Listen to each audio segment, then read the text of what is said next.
Hello, South Africans. I greet you all in the wonderful name of our Lord. I'm just going to end there because we have like different lords. Some people are rooted in Christian religion, some people are in Islamic religion. I don't want to divide people because of their religious principles. I'm just going to greet you in the wonderful name of the Lord. That's where I'm going to cut my story. So today, guys, I just want to share some few couple of things pertaining politicians. I have zero respect for people that uses authority and power of their opinions to govern, rather than to use policies that were legislated to govern the country. Those people are like very cynical, they are narcissist. They're pushing their own personal agendas that suits them, that benefits them, which is totally wrong. It must be rebuked. It must be reprimanded. I just want to talk about greedy. What is greedy, according to my perception, my perspective point of looking at things? What is greedy? What it means, what it stands for, what it represents? Because I see these characteristics, habits, attitude, and behavioral pattern, the trail of behavioral pattern that kept on repeating itself again and again and again. As you see politicians that are so freaking guilty, they are so freaking greedy in a larger degree, far by extension. Like for instance, um, let me start by explaining what is greedy. Greedy is mismanagement of resources for personal gain. That is being cynical. Most of politicians have that prowess of being cynical and and narcissist, you know, at the expense of our people, when they are given mics, when they are behind mics, presenting something, they are very eloquent, direct to the focal point. You might even thought that where this person has been hiding all this time, we've been duped and spoofed by these uh, politicians masquerading us with fallacies and promising heaven and earth. You know, they're good. They're very representative, with their speeches.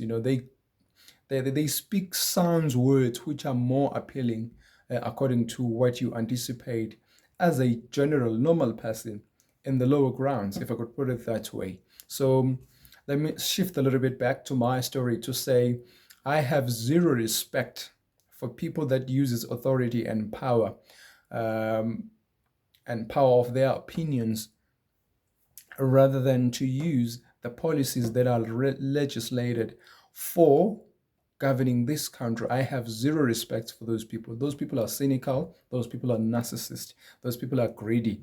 They are very cynical. They're very impudent because they know what they do. They do whatever they do at the expense of our people. That what baffles me off. It even puzzles me. For instance, these politicians, they are so freaking aspired to live opulence, affluent life, but they do that at the expense of our people. Let me just share some few things that I've seen in other African countries.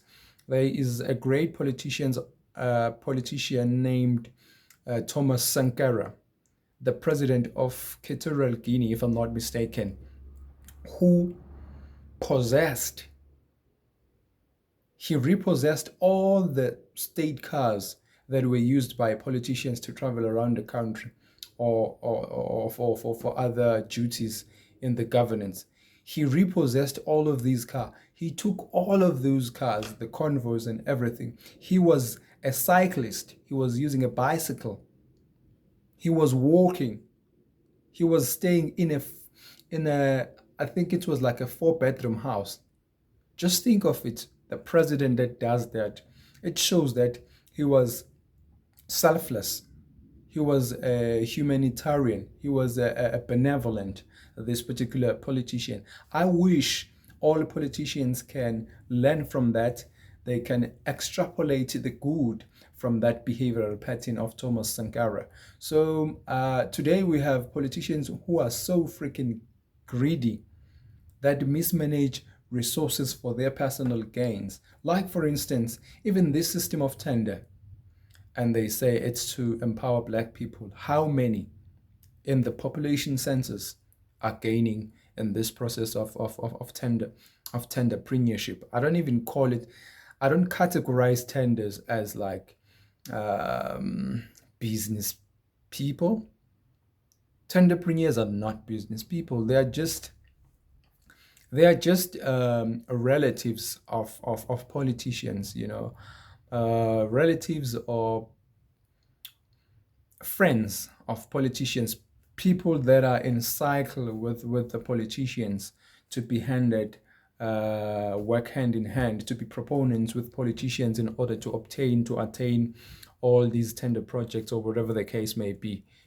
So because it is also in question, don't think you can just fill the tender document and then put it under tender ballots and think you're just going to be chosen for that particular project or whatever the case may be. No, politicians, the district councillors, municipality councillors, the mayors, MEC, all the way up, the hierarchy as it grows higher, when they give away tenders, even if you can go to a tender ballot and bid for tender and assume and zeal and zest and think you're going to be given a tender, good luck. Wish you all the best. But it's never going to happen because these people, they assess, they evaluate, they question, where is this tender going to? Is it going to my uncle? Is it as a politician, as a premier? I ask that. As a mayor, I ask that, is this tender going to my friends? Is this tender going to people whom I know? Is it going to be within my cycle or wherever the case may be? Because they are in charge. They are fully in control. They are grossly in control of these tenders. So it is not meant to benefit everybody. It is meant to benefit the relatives of politicians and the friends of politicians. That's the way it is.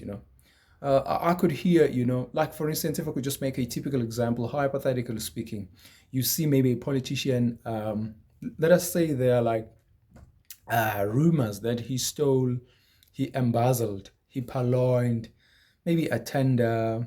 I've heard the rumors pertaining Ace Mahashula or whatever the case may be.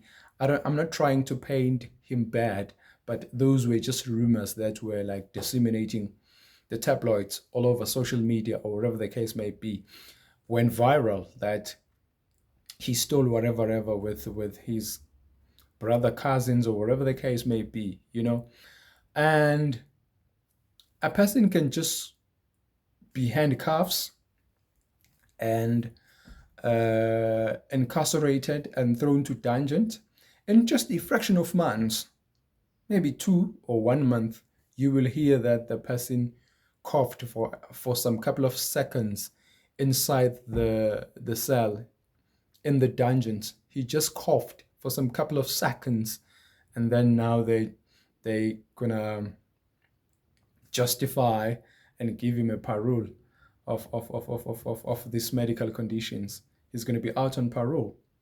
Like, he's not in good medical conditions or whatever the case may be, then they send him out. Guys, you cannot dupe us. We are critical thinkers. We can assess the situation and come with conclusion. It is so appealing that the intentions were not to incarcerate that particular individual. I don't know what he was doing. Even if you fathom, try to fantasize, to fathom the whole gist, of this tenderpreneur. Like for instance, who can survive? You add these tenders as if they add to increase the jobs opportunities. Who can survive for a temporary job, a tender that takes 8 months or 1 year, and then all the people whom you deployed, the employees, you're going to expel them or you're going to fire them after that project. How are they going to survive propelling forward? Because they have needs. They need to put bread on the table.